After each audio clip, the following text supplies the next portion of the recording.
أو واحد تاني جايب سؤال بيقول الآية بتقول من آمن واعتمد خلص في مرقس 16 والطفل لسه ما آمنش. في الحقيقة احنا بنعمد الطفل على إيمان والديه، على اعتبار ان والديه يعلموه الإيمان. وأيضا إن كان السيد المسيح بيقول من لا يولد من الماء والروح لا يدخل ملكوت السماوات، فلماذا نعطل خلاص الطفل بسبب عدم المعمودية؟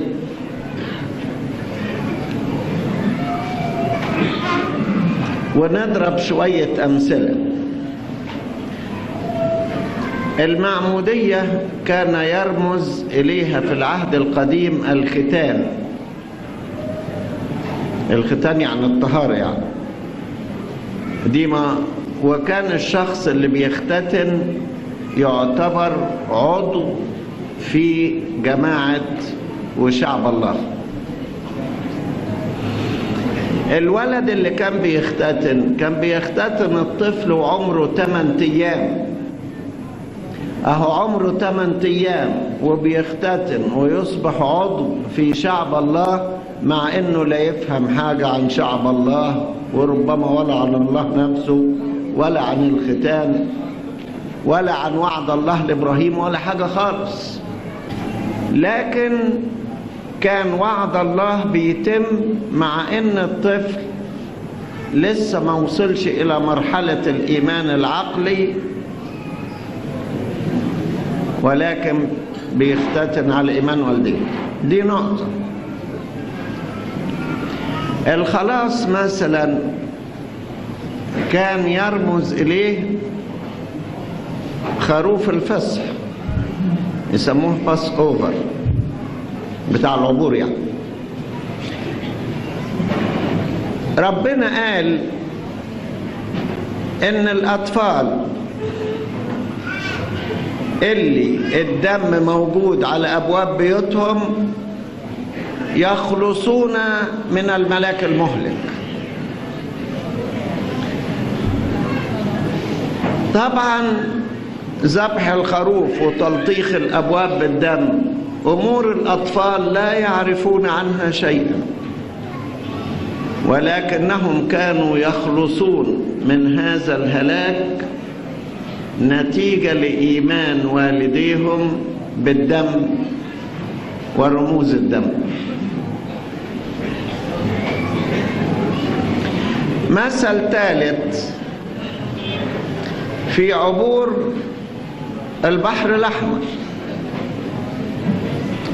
عبور البحر الأحمر يرمز إلى الخلاص من عبودية فرعون والاتجاه تحت قيادة الله إلى أرض الموعد. الأطفال اللي عبروا البحر أمهاتهم شالوهم على كتفهم أو آبائهم يعرفوا إيه عن الخلاص، ويعرفوا إيه عن عبور البحر، ويعرفوا إيه عن وعد الله لموسى، ولا حاجة. لكنهم خلصوا بأن آبائهم أو أمهاتهم حملوا. كمان ما فيش آية في الكتاب المقدس تقول إن إحنا ما نعمدش الأطفال خالص. ما فيش آية تقول لا تعمدوا الأطفال، بل على العكس في آيات توحي بكده بمعموديته. يعني مثلا سجان فيليبي قصته موجودة في أعمال 32:16. بعد ما آمن وأخذ معاه الرسول بولس وزميله، بيقول اعتمد وكل أهل بيته، كل الذين له أجمعين. هل كل أهل بيته ما فهمش أطفال؟ وهكذا كتير جدا من اللي تعمدوا كان بيتعمدوا هم وكل بيتهم بما فيهم من أطفال. إن كانوا الكبار اللي في يوم البنتكوستي اعتمدوا بعد أن آمنوا، كل العائلات بتاعتهم فيما بعد اعتمدت.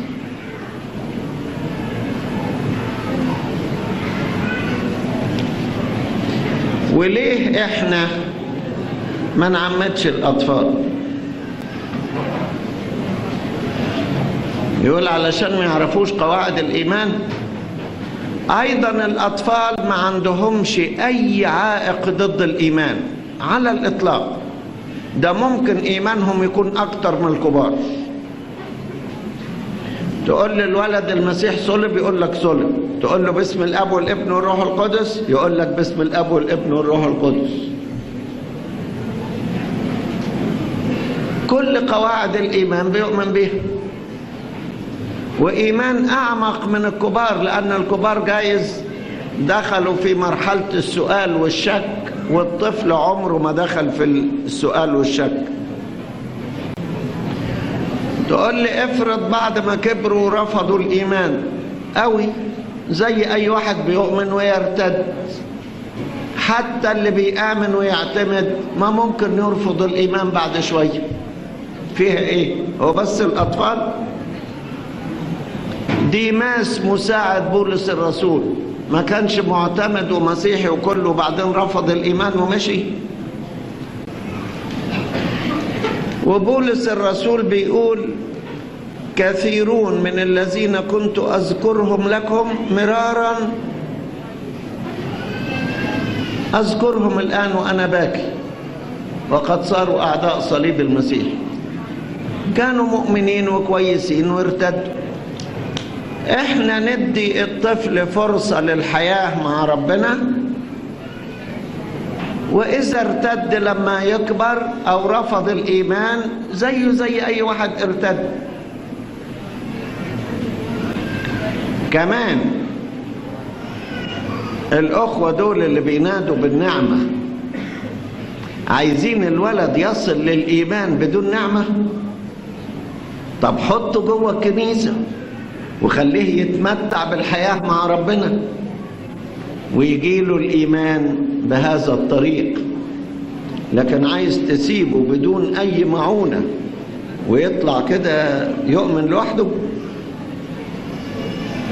فكرة مش مظبوطة. احنا بنربي الأولاد جوه الكنيسة من صغرهم عشان كده يبقوا محفوظين جوه الكنيسة. تبعدتوا مع الكنيسة وتقول لهم انتوا مش مؤمنين؟ ازاي بقى؟ مش مؤمنين ازاي؟ وانا ملاحظ ان السؤال فيه تناقض. مرة يقول الأطفال كلهم يخلصون لأن المسيح قال عنهم ان لهم ملكوت السماوات.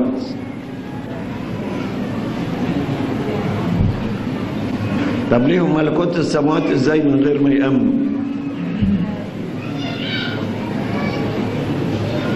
وإذا كان الابن لا يحمل من اسم الأب زي ما بتقول في حزقيال، يبقى إيه لازمة الفداء وإيه لازمة المعمودية وإيه لازمة الحاجات دي كلها؟ المقصود بما ورد في حزقيال الخطايا الشخصية وليس الخطية الأصلية اللي فسدت بها الطبيعة البشرية. يعني الخطايا الفعلية كل واحد مسؤول عن نفسه، لكن حكم الموت اللي ورثناه من أيام آدم ده على الجميع، لأن الكتاب المقدس بيقول بخطية إنسان واحد دخل الموت واجتاز الموت إلى جميع الناس.